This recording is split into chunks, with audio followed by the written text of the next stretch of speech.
열왕기하 1장 9절입니다. 이에 50부장과 그 50인을 엘리야에게로 보내매 저가 엘리야에게로 올라가서 본즉 산 꼭대기에 앉았는지라. 저가 엘리야에게 이르되 하나님의 사람이여 왕의 말씀이 내려오라 하셨나이다.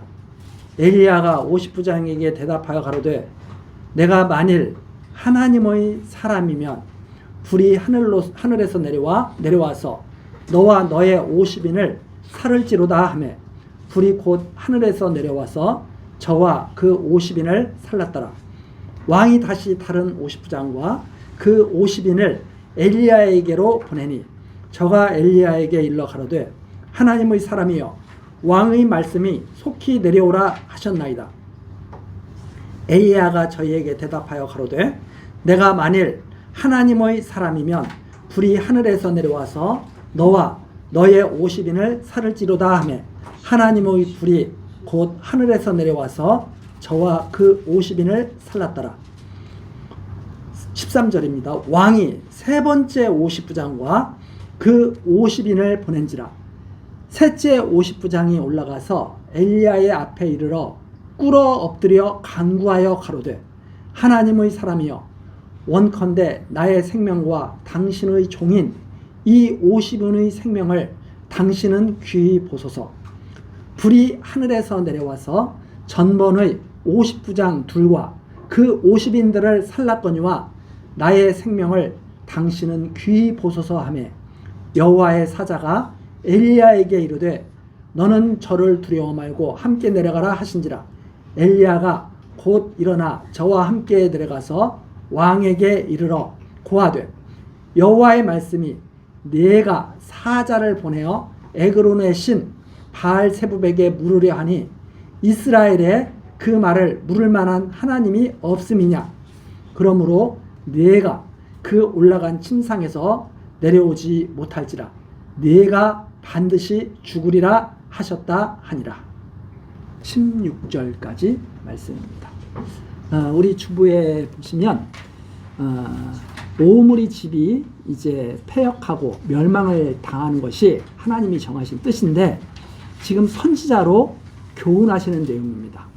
표적으로도 교훈하시고 말씀으로도 교훈하시는 그 내용이 이제 쭉 나타나 있습니다. 이걸 왜 교훈하시느냐? 바로 하나님이 살아계시다는 것, 하나님이 여호와로 존재하고 계시다는 것을 알려주시라는 거죠. 자, 아합이 죽은 다음에 아합의 아들 다시 그 아합의 뒤를 이어서 왕이 되죠. 그런데 아합처럼 이 아들도 역시 하나님을 멸시하는 왕이었습니다. 그래서 하나님을 멸시하는 이 아합 왕의 아들인데 병이 들었어요. 다락에서 떨어져가지고 다락 난간에서 떨어져가지고 병이 들었습니다.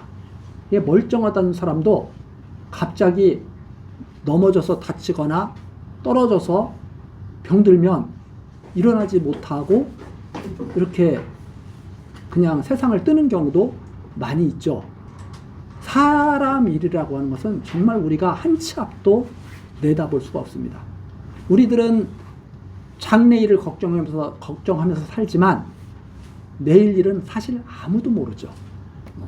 우리가 뉴스에서 보듯이 많은 사건 사고가 일어납니다. 그런데 우리는 그걸 볼 때마다 깜짝 놀라죠. 왜 깜짝 놀랐냐면 그런 일들이 일어날 줄은 미처 몰랐던 거죠. 특히 당하는 사람들은 더 황당할 겁니다. 우리들은 조금 무지하기 때문에 안심하고 살 거 있어요. 예를 들어서 어떤 교통사고가 났다? 다른 나라에서 전쟁 났다? 그러면 우리들은 너무나 무뎌가지고 나하고는 상관없는 일이에요. 이제 그게 사실은 엄청 무딘 거거든요. 다른 사람에게 일어날 수 있는 일은 언제든지 나한테도 일어날 수 있는 거거든요. 다른 나라에서 일어나는 일은 언제든지 우리나라에서도 일어날 수 있는 일이거든요. 그런데 우리들은 그렇게 생각하지 않아요. 저 사람한테는 일어나지만 나하고는 상관없어. 저 나라에서는 일어나지만 우리나라하고는 상관없어. 이런 식으로 생각을 하죠. 그것이 바로 무지의 극치죠. 똑같은 겁니다. 저 사람한테 일어날 수 있는 일은 나한테도 일어날 수 있는 일이고, 저 나라에서 일어날 수 있는 일은 우리나라에서도 일어날 수 있는 일이에요. 그런데도 우리는 너무나 무디기 때문에 그럭저럭 살아가는 거죠. 근데 예민한 사람들은 쓸데없는 걱정을 많이 하게 돼요. 왜? 그 일이 나한테도 일어날 것 같으니까 예민하잖아요. 그러다 보니까 쓸데없는 걱정을 많이 하잖아요. 그러면 예민하면서도 걱정하지 않고 깨어있는 삶을 사는 것은 단 한 가지 방법밖에 없습니다. 하나님을 믿고 사는 방법. 그거 하나밖에 없어요. 그러면 예민하면서도 하나님의 섭리를 바라보면서 오늘 하루도 감사하면서 살 수가 있는 거죠. 그런데 하나님을 모르고 예민만 하게 되면 이제 그 사람은 이제 근심 걱정 속에서 일평생 살아가는 거예요, 이제. 근데요, 낙관적인 사람들 있잖아요. 하나님을 모르는데 또 낙관적인 사람들이 있어. 좋은 말로 낙관적이지 아무 생각이 없는 사람들입니다. 근데 그걸 갖다가 또 좋다고 생각해. 낙관적인 사람들은 비관적인 사람들한테 그래. 야, 왜 비관적으로 살아? 그 사람들은 왜 비관적이겠어요? 예민하기 때문에 비관적이거든. 자기는 왜 낙관적이겠어요? 아무것도 관련이 없거든, 자기하고는. 우리는 정확하게 삶을 살아간다는 건 뭐냐? 하나님을 알 때야 좌로도 치우치지 않고 비관적이지도 않고 너무 낙관적이지도 않으면서 그냥 하나님 앞에 오늘 하루 성실하게 살 수 있는 거죠. 그래서 제가 계속 드리는 말씀이 무엇인가 하면 가장 기초가 무엇이냐? 하나님을 깨달아 아는 것. 이 신지식으로부터 인간에 대한 지식도 터져 나오는 것이다. 이 신지식이 없으면 인간에 대한 지식, 모든 지식은 다 꽝이에요. 다 거짓말로 잠깐 그때 그렇게 노무현에 나가는 거예요. 그때 진정한 인생의 길을 놓치게 됩니다. 그래서 똑같이 사는 것 같지만 하나님을 계속 바라보면서 사는 사람과 하나님 없이 사는 사람은 똑같이 태어나서 똑같이 죽는 것 같지만 아무도 그 이후의 삶에 대해서는 알지 못하는 거죠. 하나님만이 아시는 일입니다. 하나님의 말씀으로 우리는 그 이후의 삶까지도 우리는 소망하면서 살게 되는 거죠. 자, 제가 지금 이 사건에서 보면 엘리야가 이 아하시아한테 너 왜 하나님을 멸시하고 우상 섬기면서 그렇게 살아? 하고 책망을 하죠. 너는 반드시 죽게 될 것이다. 자기에게 문제가 있으면 하나님 앞에 고하는 것이 아니라 하나님을 멸시하고 우상에게 가는 거죠. 사실 문제 없는 인간 없잖아요. 다 문제 있죠. 하나님을 의지하지 않습니다. 엘리야가 하나님의 말씀을 전하죠. 너는 반드시 죽을 것이다. 너한테는 소망이 없다. 한마디로 말해서 너한테는 아무 소망이 없어. 끝날 거야 너는. 누군데? 이스라엘의 왕인데. 그 이스라엘의 왕은 사람들의 입장에서 보면 최고로 성공한 사람 아니에요? 어떻게 하다 보니까 이스라엘 왕이 됐잖아요? 자기가 능력 있어서 된 거예요? 아합의 아들로 태어난 거잖아요. 그 아합은 자기가 능력 있어서 된 거예요? 오므리의 아들로 태어난 거잖아요. 그게 처음으로 올라가면 여로보암이 이스라엘 왕이 된 것은 누구의 뜻이었어요? 하나님의 뜻이었거든요. 그게 하나님으로부터 시작된 일이거든요. 다. 그런데도 하나님을 멸시한다 이 말이죠. 엘리야가 한마디로 말하죠. 너한테는 소망이 없어. 너 죽을 거야. 이 죽는다는 말은 그 이면에는 너는 더 이상의 가치가 없어. 이 세상에 존재할 가치가 없고 소망이 없는 거죠. 아하시아가 병이 들었지만 화가 난. 이것 봐라. 이게 함부로 이게 입을 놀려? 붙잡아와. 가지고 보내는 거죠. 50부장과 50인의 병사를 보냅니다. 자, 나쁜 왕들 밑에는 좋은 신하가 많겠어요? 나쁜 신하가 많겠어요? 나쁜 왕 밑에는 간신들이 많아요. 좋은 왕 밑에는 충신들이 많이 있죠. 역사적으로 우리가 쭉 살펴본 내용 아닙니까? 가서 50부장이 엘리야를 붙잡아오라고 명을 받은 50부장이 딱 갔습니다. 그래가지고 하나님의 사람이여 왕의 명인이 내려오시오 그랬단 말이에요. 그럼 이게 무슨 뜻이냐면 여기 지금 계속 보면 9절에 하나님의 사람이여 이렇게 말하잖아요. 이게 무슨 뜻이냐면 존경해서 하나님의 사람이여 이런 뜻이 아닙니다. 네가 하나님의 사람이야? 웃기는 소리 하지 마. 너 내려와. 이런 의미를 담고 있는 비아냥거리는 말입니다. 아니요. 왕이 엘리야를 우습게 여기는데 그 신하들도 우습게 여기는 거죠. 부하들도. 그러니까 10절 엘리야가 50부장에게 대답한 거죠. 내가 만일 하나님의 사람이면 너 지금 하나님께 버림받은 그 왕의 힘을 믿고 네가 나를 갖다 비웃어? 만일 내가 정말 하나님의 사람이라면 너희들 멸할 거야. 확 멸해버립니다. 지금 그것이 계속 이 사건에서 지금 말하고자 하는 하나님의 사람이냐 아니냐. 하나님의 사람이면 하나님의 전하신 말씀대로 다 그대로 이루어질 거예요. 두 번째 보냅니다. 두 번째도 또 마찬가지죠. 속히 내려와. 우리가 너 잡으러 왔으니까 속히 내려와. 해가지고 11절에 또 그렇게 명하죠. 그러니까 엘리야가 또 말하는 거예요. 내가 만일 하나님의 사람이면 또 확 멸해버립니다. 그리고 세 번째를 보냈어요. 세 번째를 보내니까 이 세 번째는 조금 다르죠. 13절입니다.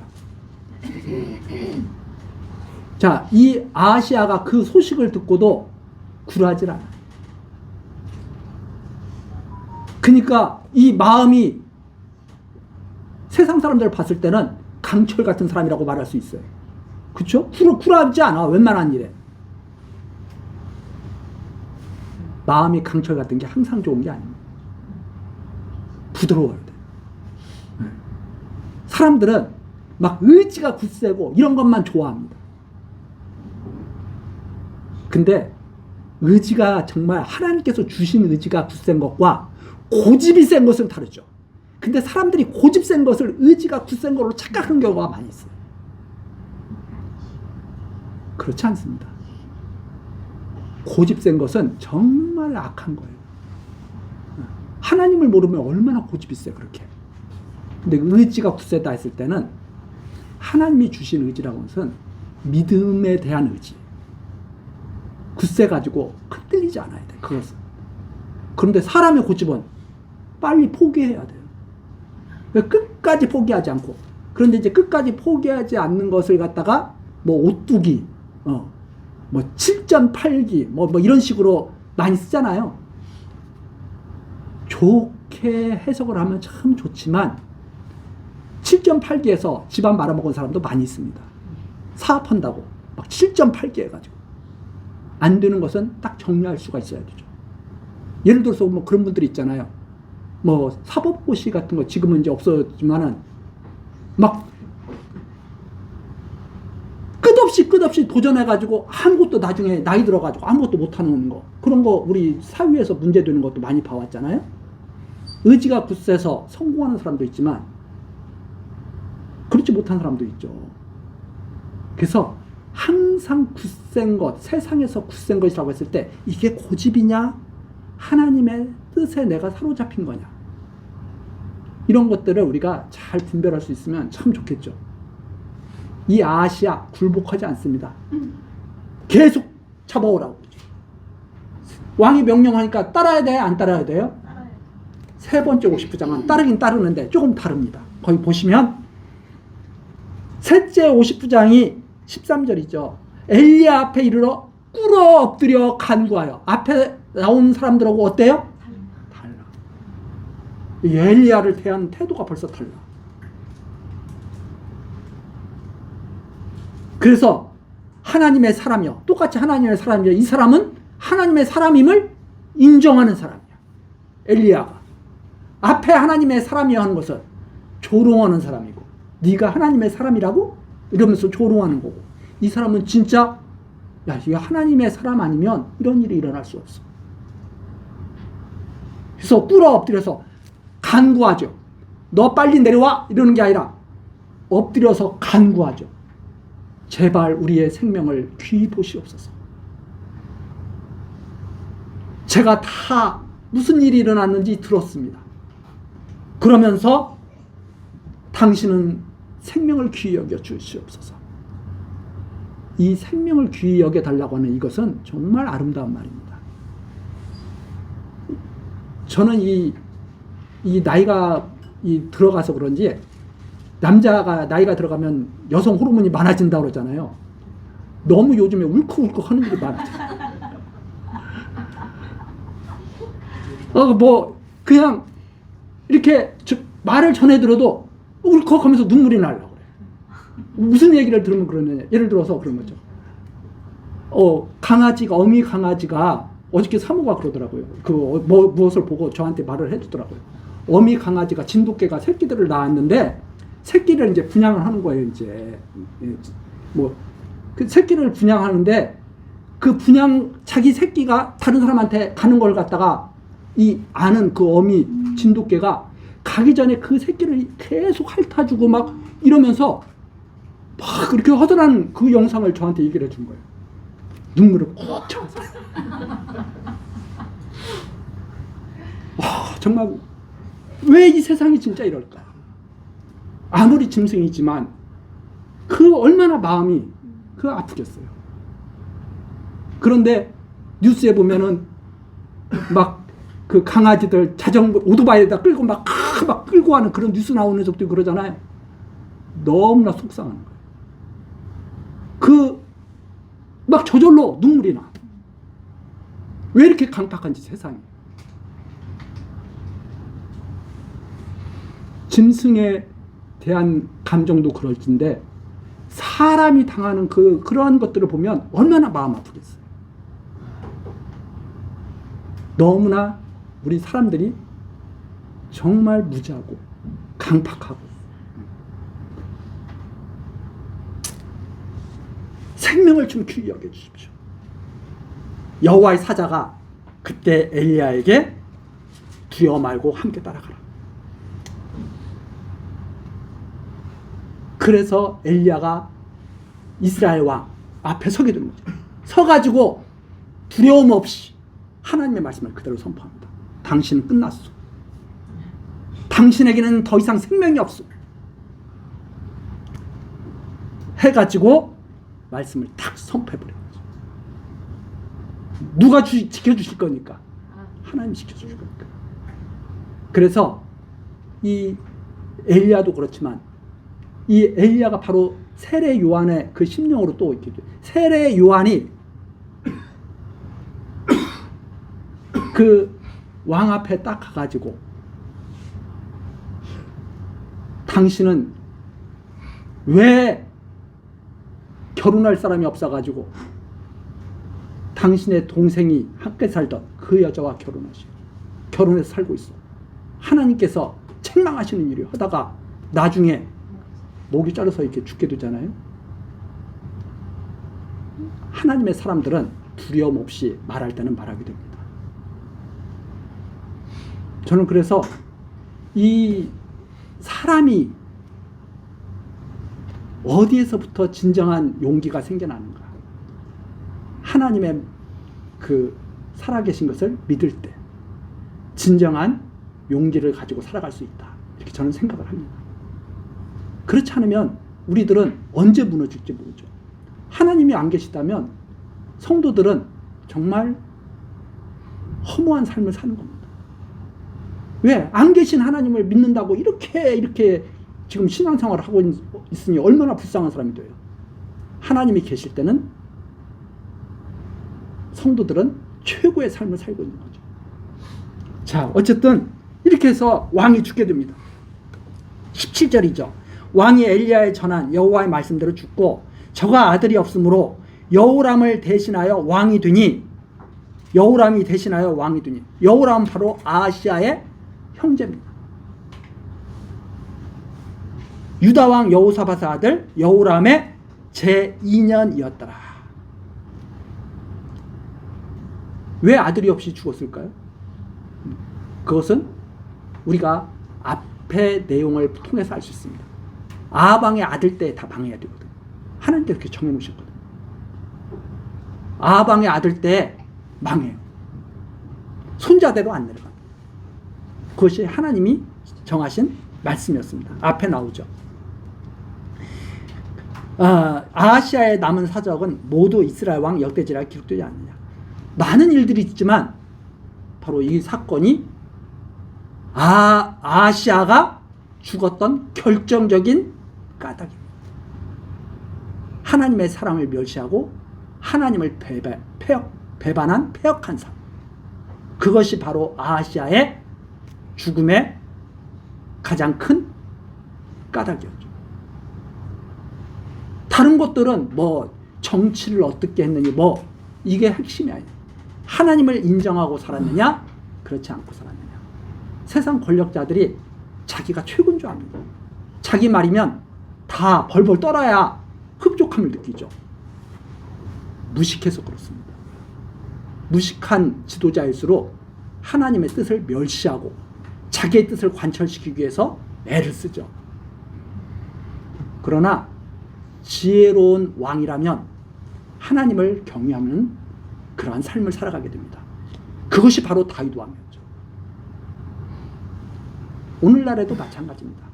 하나님이 말로는 하나님 믿는다고 할지 모르지만 하나님이 없다고 생각하는 사람들은 자기 멋대로 휘두릅니다. 참 안타까운 일이죠. 왜? 그런 왕들을 섬기면서 지도자들을 따르면서 살아가는 백성들은 똑같은 길을 가게 되기 때문에. 그게 바로 앞에 나왔던 50장 2이에요. 생명을 지킬 수가 없습니다. 그런 왕을 따라가서는 생명을 지킬 수가 없게 됩니다. 자, 그리고서 이제 2장으로 넘어가죠. 2장으로 넘어가는 것은 드디어 이제 오므리 집이 멸망하는, 오므리 왕가가 멸망하는 그러한 내용이 열왕기하 2장서부터 이제 구체적으로 나타나기 시작합니다. 보시면은 2장 1절, 여호와께서 회리바람으로 엘리야를 하늘에 올리고자 하실 때 엘리야가 엘리사로 더불어 길갈에서 나가더니 엘리야가 엘리사에게 이르되 청컨대 너는 여기 머물라. 여호와께서 나를 베델로 보내시느니라. 엘리사가 가로되 여호와의 사신과 당신의 혼의 삶을 가리켜 맹세하노니 내가 당신을 떠나지 아니하겠나이다. 이에 두 사람이 베델로 내려가니 베델에 있는 선지자들의 생도들이 엘리사에게 나와 가로되 여호와께서 오늘날 당신의 선생을 당신의 머리 위로 취할 줄을 아나이까. 가로되 나도 아노니 너희는 잠잠하라. 엘리야가 저에게 이르되 엘리사야 청컨대 너는 여기 머물라. 여호와께서 나를 여리고로 보내시느니라. 엘리사가 가로되 여호와의 사신과 당신의 혼의 삶을 가리켜 맹세하노니 내가 당신을 떠나지 아니하겠나이다 하니라. 저희가 여리고에 이르매 여리고에 있는 선지자의 생도들이 엘리사에게 나와 이르되 여호와께서 오늘날 당신의 선생을 당신의 머리 위로 취하실 줄을 아나이까. 엘리사가 가로되 나도 아노니 너희는 잠잠하라. 엘리야가 또 엘리사에게 이르되 청컨대 너는 여기 머물라. 여호와께서 나를 요단으로 보내시느니라. 저가 가로되 여호와의 사신과 당신의 혼의 삶을 가리켜 맹세하노니 내가 당신을 떠나지 아니하겠나이다. 이에 두 사람이 행하니라. 우선 여기까지. 자, 이게 무슨 뜻이냐면 이 엘리사는 자기의 뜻으로 지금 엘리야를 따르게 된 게 아니죠. 이미 우리 앞에서 열왕기 상에서 살펴보지 않았습니까? 엘리야에게 명했죠. 엘리사를 너의 후계, 너를 뒤를 이을 선지자로 삼으라. 그래서 엘리야가 엘리사에게 밭을 갈고 있는 엘리사에게 가가지고 나를 따르라 한 거 아니에요. 그러니까 엘리사가 아무 말 않고 그냥 바로 그냥 잔치를 한 다음에 작별 인사를 한 다음에 바로 엘리야를 따라 나선 거죠. 근데 이제 엘리야가 하늘로 올라갈 때가 됐습니다. 이제 하나님께서 엘리야에게 알려주셨겠죠. 너는 내가 하늘로 끌고 올라갈 거야. 그래서 2장 1절에 나온 것처럼 여호와께서 회리바람으로 엘리야를 하늘에 올리고자 하실 때, 이제 그때 이걸 이미 엘리야는 알고 있습니다. 그러면 엘리야가 내가 곧 하나님의 부름을 받을 것이다 하고 이제 말을 했겠죠. 자, 그런 상황에서 엘리야가 이제 길갈로 가려고 합니다. 길갈에서 나가려고 합니다. 길갈에서 길을 떠나려고 하죠. 그래서 여호와께서 나를 베델로 가라고 한다. 그러니까 그러면서 엘리사에게 너는 이제 여기 머물러 있어. 나 안 따라와도 돼. 자, 이게 무슨 뜻이냐면 이 엘리야의 길을 따라간다는 것은 고난의 길을 따라가는 겁니다. 우리가 예수 그리스도를 따라간다고 하는 것은 십자가의 길을 따라간다는 거예요. 십자가의 도를 따라간다는 거예요. 그래서 많은 그 기복주의 신앙을 가진 사람들은 하나님을 믿으면 고통도 없고 슬픔도 없고 오직 즐거운 것과 뭐 이런 것만 가득할 거다, 이런 식으로 신앙을 하게 만들지만, 사실은 우리가 그리스도를 따라간다고 그러는 것은 고난의 삶을 받아들이면서 그리스도의 가신 길을 뒤따라가는 거예요. 예수님께서 십자가에서 고난당하셨듯이, 그걸 아버지의 뜻으로 받았듯이, 예수의 그 십자가를 우리도 따른다면 우리도 우리 십자가를 지고 하나님께서 지어주신 자기를 부인하면서 하나님의 뜻을 추구하면서 그리고 살아가는 거예요. 근데 엘리야가 지금까지 우리가 엘리야의 삶을 봤잖아요.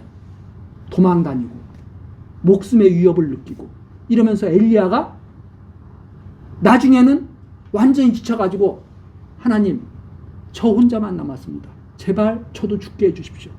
이렇게까지 하나님 앞에 간구하는 내용을 우리가 살펴보지 않았습니까? 그러니까 하나님께서 바알에게 무릎 꿇지 않은 7천이 아직 남아있어. 너 혼자 아니야. 너무 위로하지 마. 이러면서 하나님께서 막 어루만지면서 위로해 주시는 장면이 있었다 이 말입니다. 그런 것들을 전체적으로 이해를 하면서 이게 무슨 뜻인지를 우리가 살피면, 엘리야가 이제 하나님 앞에 사명을 다하고 하나님께서 주신 사명을 다하고 이제 하늘로 올라갈 거예요. 그런데 지금까지 엘리사를 같이 이렇게 엘리사가 따라다녔는데,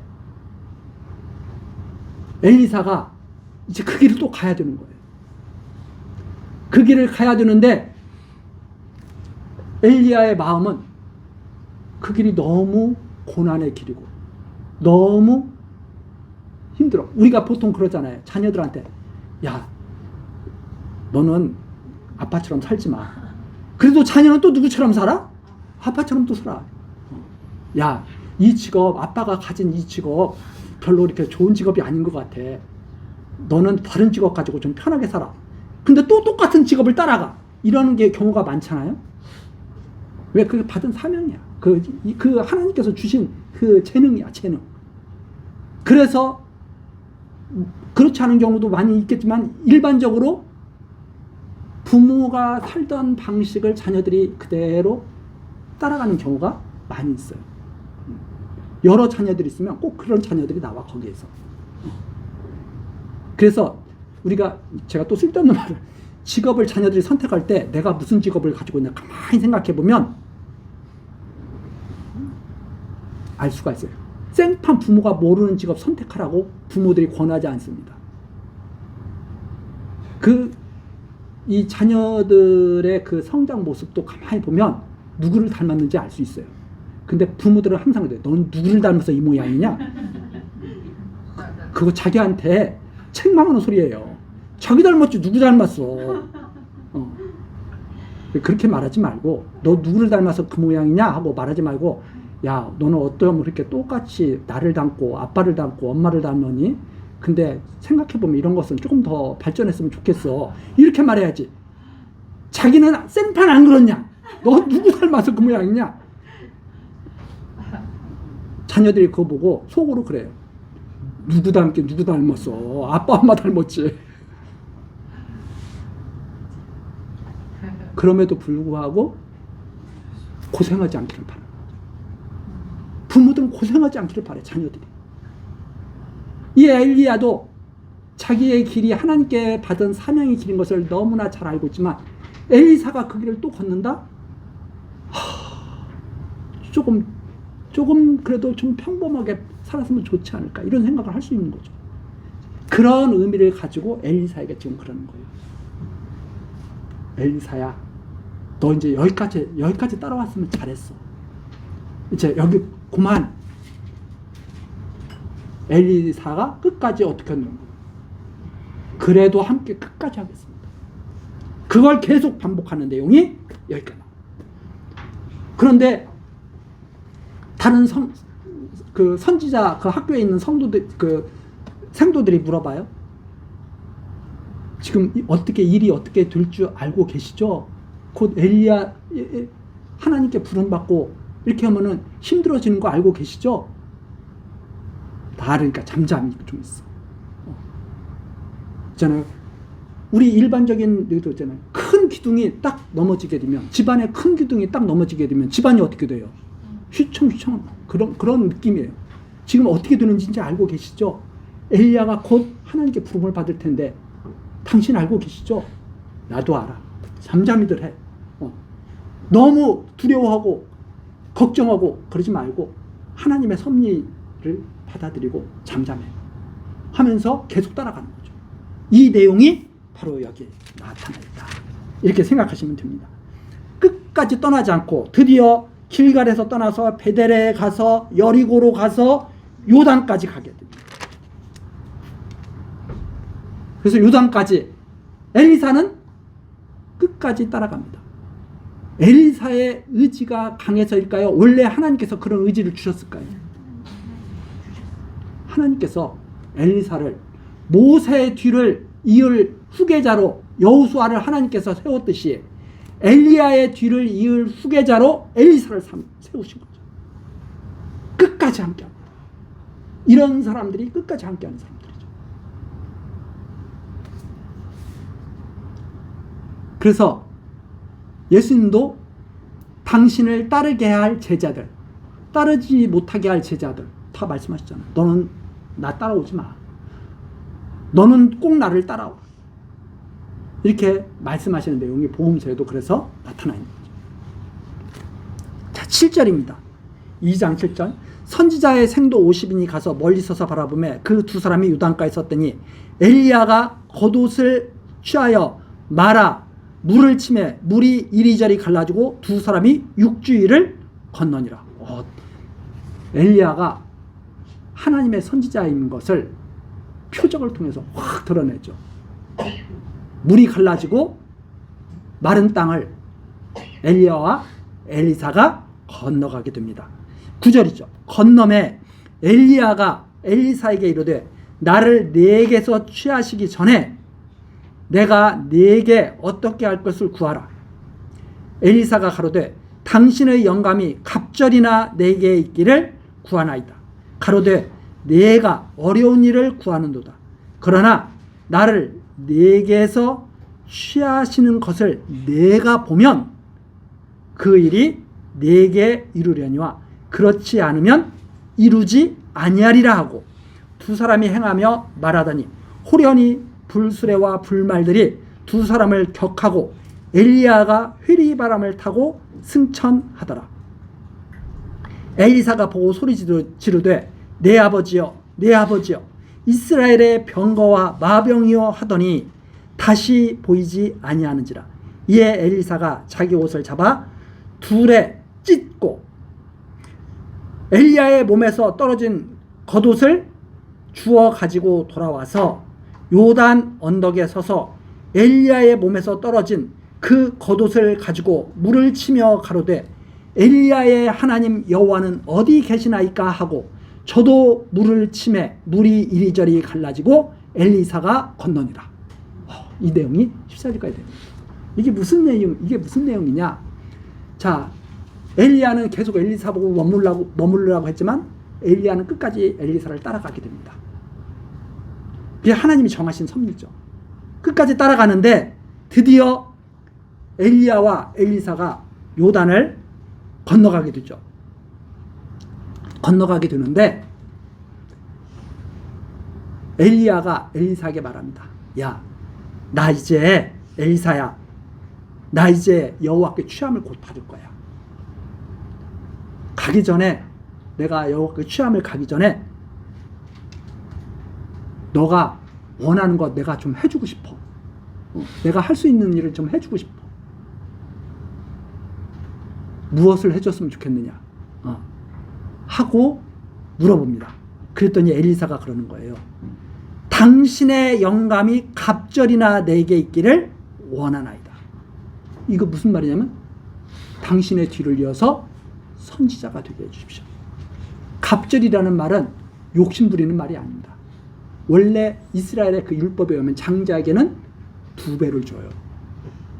내가 당신을 이은 하나님의 사람으로 내가 활동할 수 있게 되기를 소망합니다 하고 말하는 거죠. 그러니까 엘리야가 이렇게 10절처럼 말하는 거예요. 내가 어려운 일을 구하노도다. 야, 너 그 일을 감당하려면 정말 힘들 텐데. 그리고 그 일은 사람에게서 나는 일이 아니라 하나님께서 역사하시는 일인데 너가 감당할 수가 있겠느냐? 엘리야가 걱정을 하면서 야, 이게 하나님께서 나는 일인데 그리고 이 일을 사명으로 받는다면 엘리사는 이제 마치 예수님을 부인하고 떠났던 베드로가 양떼를 치라고 하는 예수님의 말씀을 받듯이 이제 원하지 않는 길로 하나님께서 원하는 길로 이제는 가야 되는 그 사명을 너가 받을 텐데 참 어려운 일이다. 그러면서 그래, 너가 그런 마음 갖는 것은 이게 하나님의 뜻일 거야. 하나님의 뜻인데 하나님의 뜻인지 아닌지는 이렇게 결판이 날 거다. 즉 하나님께서 나를 어떻게 취하시는가 이것을 내가 보면 그것은 이루어질 것이다. 그러니까 엘리야가 하늘에 어떻게 올라가는 것을 본다면 엘리사는 엘리야의 뒤를 쫓아갈 거예요. 그런데 그렇지 않으면 엘리야가 하늘에 오르는 것을 보지 못한다면 엘리사는 그렇게 그 길을 갈 수가 없을 거예요. 이 중요한 의미가 담겨 있습니다. 예수 그리스도의 부활 승천과 밀접한 관련이 있는 거죠. 예수 그리스도가 부활 승천하는 것을 보는 사람은 그 길을 같이 따라가게 될 거예요. 그러나 그걸 보지 못하는 사람은 그 길을 가지 못할 거예요. 이런 느낌으로 이 사건을 이해할 수가 있어요. 엘리야가 하나님의 능력으로 하늘에 오르는 것을 엘리사는 꼭 봐야 됩니다. 그것을 볼 때 바로 엘리야의 뒤를 이어서 하나님의 선지자로 사명을 다할 수 있을 거예요. 그런데 그렇게 말하는 순간, 말하면서 행하는 순간 호련히 불수레와 불말들이 두 사람을 딱 나눠 놓습니다. 엘리야와 엘리사를 딱 나눠 놓고 엘리야가 회리바람을 타고 승천을 합니다. 어디로? 하늘로 쫙 올라간 거죠. 엘리사가 봤어요? 못 봤어요? 직접적으로 그걸 보는 거예요. 그러면 엘리사는 당신의 영감을 갑절이나 내게 있기를 구하나이다. 그 기도가 이루어져요. 12절입니다. 엘리사가 보고 소리 지르되 내 아버지여, 내 아버지여. 이게 사람의 육신으로 이어진 부자관계가 아니죠. 그야말로 영적인 부자관계죠. 이스라엘 병거와 그 마병이요, 하나님의 권능으로 이 일이 이루어진 거죠. 그래서 지금 이 말은 그 아버지와 그 헤어지는 그 안타까움, 그리고 하나님께서 엘리야를 하늘로 올리시는 그 놀라운 경외감, 이것이 섞여 있는 말이, 섞여 있는 그 뜻이 바로 내 아버지여, 내 아버지여, 이스라엘의 병거와 마병이여, 이 말이죠. 하더니 그리고선 싹 다 마무리가 되는 거죠. 이에 엘리사가 자기 옷을 잡아 둘에 찢고, 너무 엘리야와 함께하던 엘리야와 이제 떨어져서 이제 자기 혼자 이게 행해야 되는 거죠. 너무 슬프죠. 그래서 찢고, 그 대신 15절, 13절입니다. 엘리야의 몸에서 떨어진 겉옷을 주워 가지고 돌아왔어.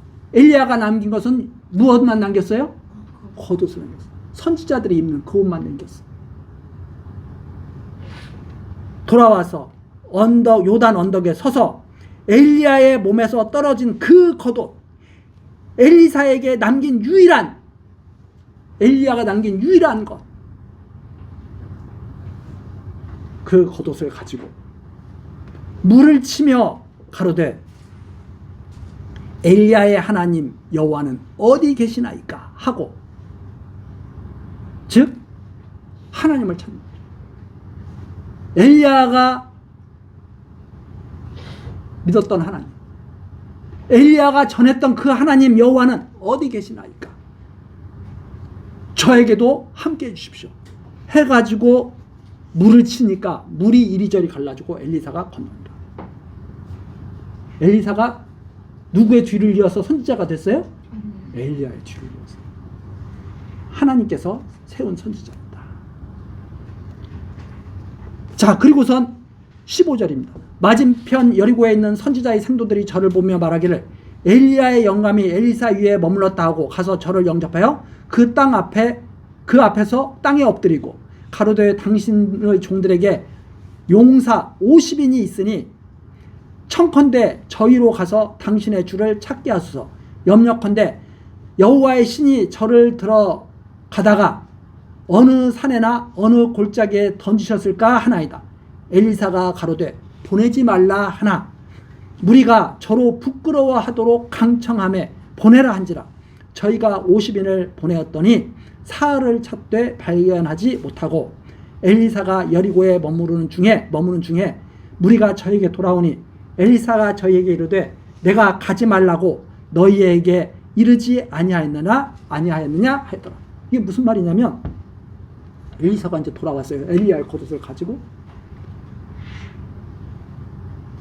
어떻게 엘리야가 승천했는지 이제 딱 말을 했죠. 그러니까 그 생도들이 어떤 냐면 하나님께 영혼만 하늘나라로 데려가시는 거고 육체는 어느 가다가 어디에 떨어졌는지도 모릅니다. 왜? 사람들은 이제 몸과 영혼으로 이렇게 이루어져 있다고 사람들이 생각하잖아요. 그러니까 여호와의 신이 올려가다가 시체는 어디다 떨어뜨리고 혼만 올라가지 않았을까요? 우리가 찾아봐야 되지 않습니까? 어디에 떨어졌는지. 이러면서 엘리사에게 막 조르는 거예요. 그러니까 엘리사가 아니야. 하나님께 내가 봤어. 분명히 하나님께서 승천시키셨어. 우리 구약에 보면 모세의 시체도 찾지 못했잖아요. 그런데 계속 그래도 한번 찾아봐야 되지 않나. 그게 사람의 도리 아닙니까? 하면서 막 이렇게 했겠죠.